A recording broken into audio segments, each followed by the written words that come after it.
Halo guys semua, akhirnya setelah 1 minggu trading kita sudah mendapatkan hasil. Bagaimana porto saya? Porto saya terbakar berdarah-darah.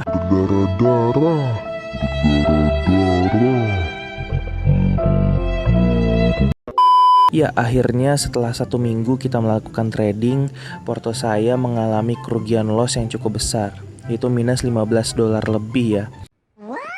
Itu dikarenakan lagi-lagi tidak ada pendewasaan dalam diri saya dalam melakukan trading. Padahal sebelumnya portonya sempat balik modal dan mulai lebih ya profitnya. Tapi balik lagi karena saya tidak baik dalam psikologi trading saya, sehingga money management saya juga berantakan, juga sok-sokan melakukan scalping, akhirnya minus besar. Bang. Oleh karenanya hari Minggu pagi ini saya olahraga untuk membuang semua toksik yang ada dalam diri saya ini. Buat teman-teman semua, ambil pelajaran dalam video yang akan saya tunjukkan berikut, di mana hasil profit kita yang sudah kita planningkan dengan panjang tiba-tiba habis dalam sekejap karena money management yang tidak baik. Berikut cuplikannya. Oke teman-teman semua, kita masuk ke chart, dimana sekarang itu pukul 14.13 waktu Indonesia Barat. Di kantor saya sempetin waktu untuk lihat chart, dimana kalau kita lihat dari H4 nya ini sebenarnya lagi tren bearish ya. Nah pada saat H4 ini saya sudah menentukan dulu titik-titik resistennya, dimana resisten ini sebenarnya jauh dari daily-nya. Kalau kita lihat di daily-nya nih, di sini ada titik resisten yang memotong ya. Jadi ini pasti cukup kuat sekali. Lalu pada saat kita lihat di H4-nya, dia itu lagi benar-benar mau nabrak sama MA90-nya. Nah, makanya dari itu saya buat di sini garis resisten ada 2. Di sini adalah area cluster di mana dia harusnya bereaksi di situ ya. Nah, di M30-nya sebenarnya tadi pagi itu sudah terbentuk nih sebuah pattern falling wedge ya, dimana kecenderungannya dia itu setelah break dari dia punya garis trendline dia akan ke atas. Namun sekali lagi di sini ada cluster yang sangat kuat dan resisten yang sangat kuat. Jadi saya nggak yakin nih untuk buka di sini nih, karena kalau misalnya saya buka pun dan dia balik lagi retest di sini, ke atasnya itu cuman sekitar 70 pips. Itu kalau benar-benar saya masuk di on point yang paling terbawahnya. Tapi resikonya dia malah bisa ke bawah dan bisa 60 pips juga. Jadi saya yakin akan ada sebuah reaksi harga pada saat di cluster. Nah, dia akan melakukan pembalikan, maka saya menunggu nih. Nah, kebetulan banget di jam 12 ini, persis di candle 30 menit, dia mulai bereaksi ya dengan garis resistennya. Mudah-mudahan dia nyampe berbentuk seperti double top ya. Nih, ini jadinya bisa jadi double top. Karena apa? Saya yakin itu bisa menjadi tren pembalikannya. Minimal dia harus mengikuti tren besarnya dulu yang di H4-nya itu untuk bearish ya. Karena kalau di garis dia akan jadi seperti ini. Ini menjadi pucuk pertamanya, ini jadi neckline-nya, ini jadi pucuk keduanya. Mudah-mudahan, tapi saya nggak tahu konfirmasinya ya. Karena sebenarnya kita harus nunggu konfirmasi, nggak langsung sell di situ. Saya harus memastikan dulu apakah ini benar-benar jadi swing. Nah, untuk melihat jadi swingnya kita masuk di M15, di mana M15 di sini ada swing kecil nih. Nah, oleh karenanya saya akan pending order seenggaknya untuk sell di daerah sekitar sini ya, di bawah sini. Jadi kalau misalnya harga benar-benar nyampe di daerah sini akan masuk, maka stop lossnya kita bisa buat 60 pips aja. Karena kalau misalnya ternyata dia lanjut ke atas nggak nyampe ke bawah, artinya dia itu benar-benar jadi pattern falling wedge-nya ya. Tapi saya yakin sih kemungkinan ini akan jadi double top sih. Nah, untuk take profitnya sendiri saya hitung dari Fibonacci, ditarik dari sini ke swing yang paling atas.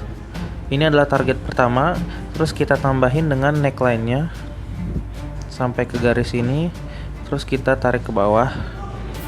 Oke.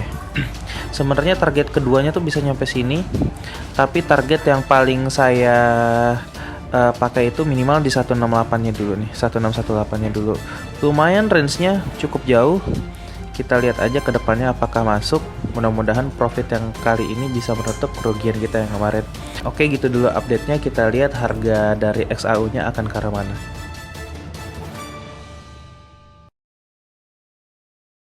semua, kali ini saya mau update lagi.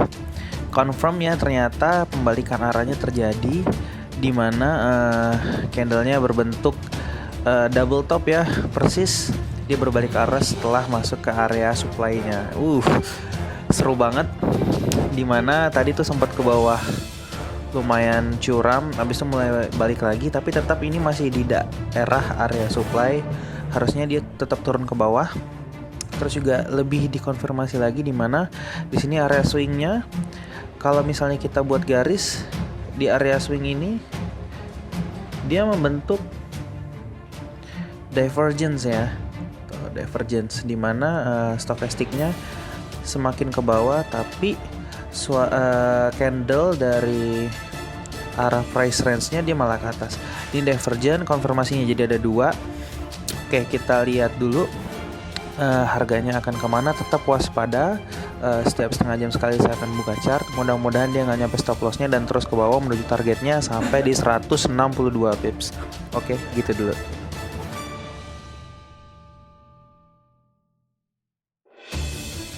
Ya guys, semua ini masih di kantor malam hari, tapi saya mau coba tunjukin dulu gimana price action dari chart yang tadi saya udah masuk ya. Kita lihat. Nih, lihat nih chartnya ya.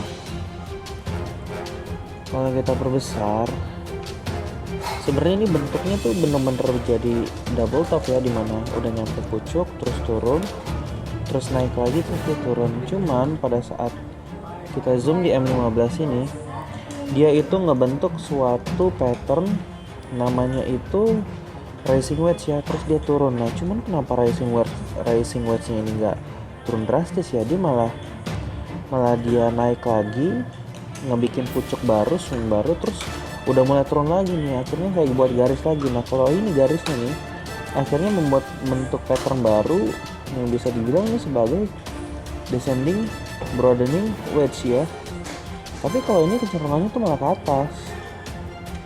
Wah, ini agak-agak unik sih ya. Ini kalau ke atas, ini kita bisa kena stop loss nih.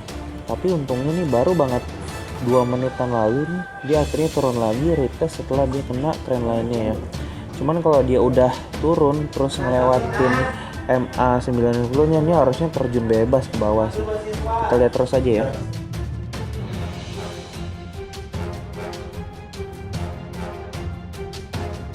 Mantap saudara-saudara, semakin ke bawah semakin terjun bebas dia. Kita lihat saja harganya nyampe nggak di take profitnya kita. Sekarang masih floating profit $9.90 pips. Wey, mudah-mudahan dia nyampe terus ke bawah, terus turun, terus turun. Mantap, seru nih. Mudah-mudahan kita profit besar hari ini di hari Jumat penutup market ya. Lanjut.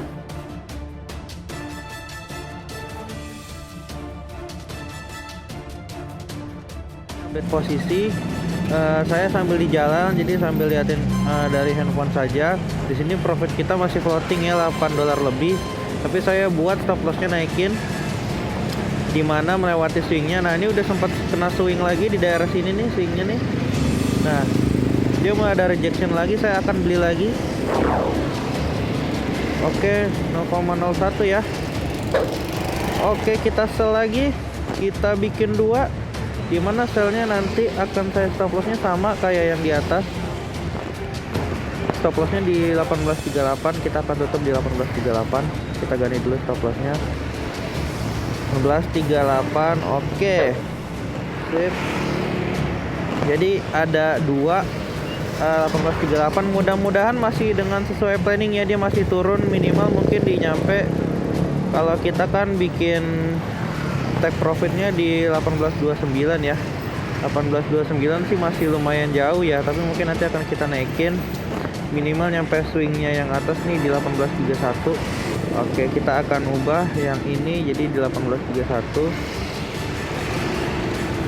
Sorry, nggak jadi, bukan yang ini aja di 18.31. 18.31 ya.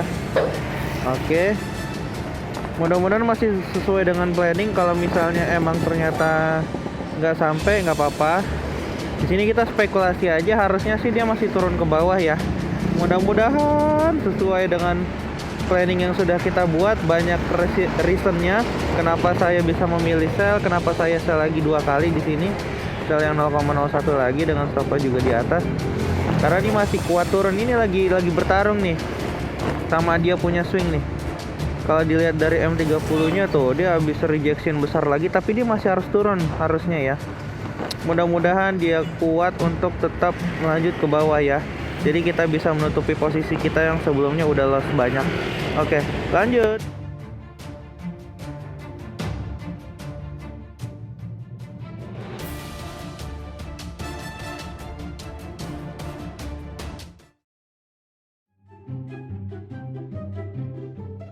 Ya, itu semua cuplikannya. Walaupun hasilnya masih minus, bukan berarti trading kita sudah stop dan berhenti sampai sini. Tidak masalah, minggu pertama kita mengalami minus, tapi minggu selanjutnya kita akan membalikan keadaannya. Ini adalah sebuah kesempatan bagi saya, bagaimana saya mendapatkan pelajaran dan pengalaman pendewasaan dalam sebuah trading. Minggu depan kita akan balas kekalahan ini dan kita akan mendapatkan profit yang cukup besar. Ternyata memang susah sekali ya melakukan trading secara live dengan modal yang kecil, tapi tetap manajemen dan psikologi trading kita harus dijaga dengan baik. Oke, kira-kira video kali ini daily trading vlognya seperti itu. Mudah-mudahan di kedepannya kita benar-benar mendapatkan profit dan modal kita akan meningkat berkali-kali lipat. Sampai bertemu di video selanjutnya. See ya.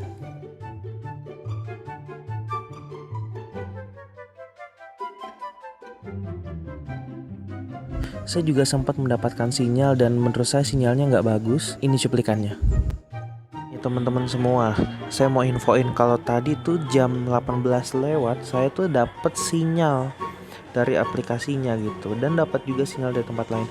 Tapi coba kita terapkan sinyal itu ya, sesuai dengan bunyi sinyalnya buy dengan pending order. Waktu itu masih ada di candle yang ini nih, warna merah ini. Terus entry-nya di 1846 di sini, take profitnya 1849, stop loss-nya 1841 di sini. Take profitnya cuman 26,9 pip, 27 pip. Stop loss-nya 56 pip. Luar biasa. Gimana ceritanya manajemen seperti itu ya. Terus karena pending order ternyata bener kena. Pending ordernya kena nih, eksekusinya di sini nih. Terus abis kena dia malah turun ke bawah dan akhirnya tuh lihat tuh kena kan stop loss-nya kan. Tuh kan, jadi gimana ya, kalau untuk sinyal saran saya adalah pada saat dapat sinyalnya Anda coba pelajari dulu mungkin gak dengan sesuai analisa Anda. Jangan langsung percaya, jangan langsung execute itu sinyal ya, karena itu gak baik banget. Dimana mereka pada saat ngasih sinyal dan kalian melakukan entry di sinyal tersebut, ada warningnya tuh bahwa segala kerugian ditanggung oleh masing-masing individu tradernya sendiri. Padahal mereka yang ngasih sinyal ya. Tuh akhirnya malah rugi kan, ruginya 56 pips. Aduh, sayang banget. Itu pelajaran lagi ya. Jangan percaya sinyal, analisa aja sendiri, jadilah trader mandiri teman-teman semua ya.